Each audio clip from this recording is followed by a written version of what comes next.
साथियों नमस्कार। हमारे मुख्य चुनाव आयुक्त ज्ञानेश कुमार गुप्ता जी एक बड़े स्कैंडल में फंसते हुए नजर आ रहे हैं। सुप्रीम कोर्ट में एक जवाब दिया है, उस जवाब के सवाल में ही बड़ा खेल छुपा हुआ है। जवाब तो दिया, लेकिन उन्हीं के चुनाव आयोग ने 2023 में क्या काम किया था और उनके आते ही क्या काम चल रहा है।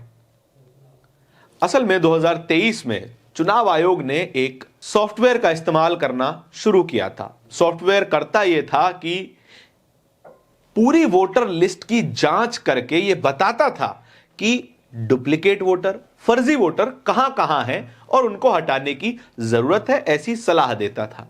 चुनाव आयोग को 2023 में यह सॉफ्टवेयर इतना अच्छा लगा कि उसके 100% डिप्लॉयमेंट की बात कर दी और यह भी कहा कि इस सॉफ्टवेयर के जरिए हम वोटर लिस्ट को पूरी तरीके से शुद्ध कर लेंगे और यह एक बेहतरीन सॉफ्टवेयर है।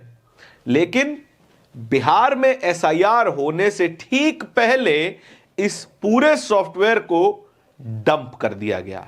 डंप, कूड़ेदान में फेंक दिया गया, स्क्रैप कर दिया गया। अब यह सॉफ्टवेयर इस्तेमाल नहीं हो रहा है।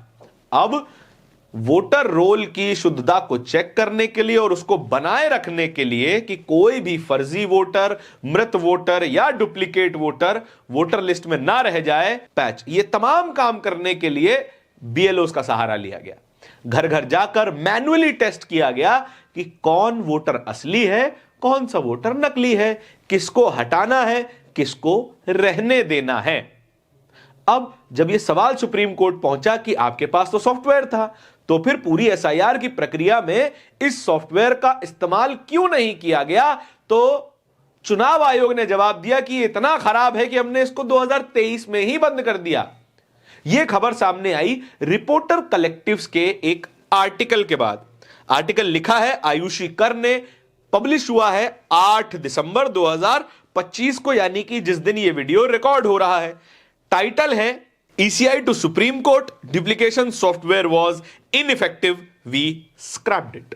इतना खराब था कि हमने हटा दिया। अब इसका थोड़ा सा अगर डीपली हमने पढ़ा तो जाना कि यही सॉफ्टवेयर 2023 में चुनाव आयोग को बेहतरीन लगा था, बेहतरीन, और 100% लोगों पे ये टेस्ट करना चाह रहे थे, इसको चलाकर पूरा वोटर लिस्ट को ठीक करना चाह रहे थे। लेकिन 2024 के पार्लियामेंट्री इलेक्शन से पहले ही इसको पूरी तरीके से इस्तेमाल करना बंद कर दिया गया और 2025 में जब एसआईआर हुआ तो इसका इस्तेमाल बिल्कुल नहीं किया गया।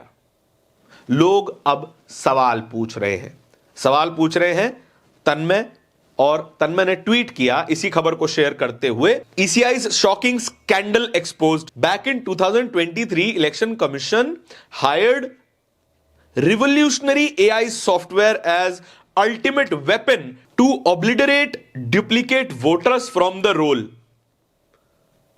रेवोल्यूशनरी आइडिया था, रेवोल्यूशनरी सॉफ्टवेयर था जो कि तमाम डुप्लीकेट वोटर्स को हटा देगा। लेकिन 2025 में वो पूरी तरीके से फ्लॉप हो गया। ऐसे कैसे? या तो आप 2023 में गलत थे या फिर 2025 में गलत थे, दोनों ही बातों में गलत है, ऐसा संभव नहीं है।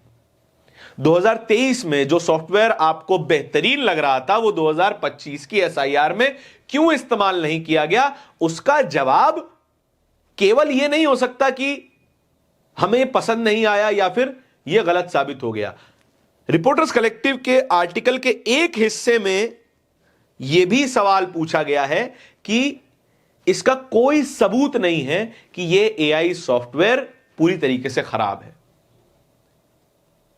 जिसका कोई सबूत नहीं है कि सॉफ्टवेयर खराब है या अच्छा है, उस बात को सुप्रीम कोर्ट पूरी तरीके से मान कैसे सकता है?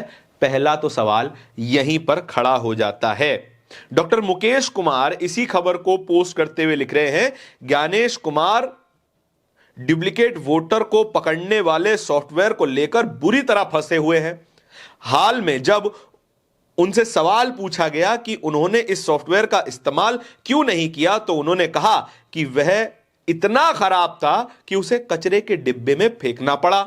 लेकिन असलियत यह है कि 2023 में चुनाव आयोग को यह सॉफ्टवेयर इतना उपयोगी लगा कि उसने 100% ज्यादा खरीदने के आदेश दे दिए थे। साफ है कि अमित शाह के निर्देश मिलने के बाद उन्होंने इसको डंप किया है। लोग इस पूरी खबर का एंगल ये जोड़कर देख रहे हैं कि ताकि 2025 की एसआईआर में धांधली की जा सके, नकली वोटर्स को, असली वोटर्स को सब गड़बड़ किया जा सके, इसीलिए इस एआई सॉफ्टवेयर को गायब कर दिया गया। इस एआई सॉफ्टवेयर का इस्तेमाल नहीं किया गया, इसे स्क्रैप कर दिया गया। और डॉक्टर मुकेश कुमार डायरेक्टली इसको लिंक कर रहे हैं अमित शाह के आदेश से कि वोटर रोल्स में धांधली के पीछे सीधे सीधे अमित शाह का हाथ नजर आता है। आपके इस पूरी खबर के बारे में क्या विचार हैं, कमेंट सेक्शन में बताइएगा जरूर। इस तरह की खबरों को और भी देखते रहने के लिए बोलता हिंदुस्तान को सब्सक्राइब जरूर कीजिएगा। बहुत बहुत धन्यवाद।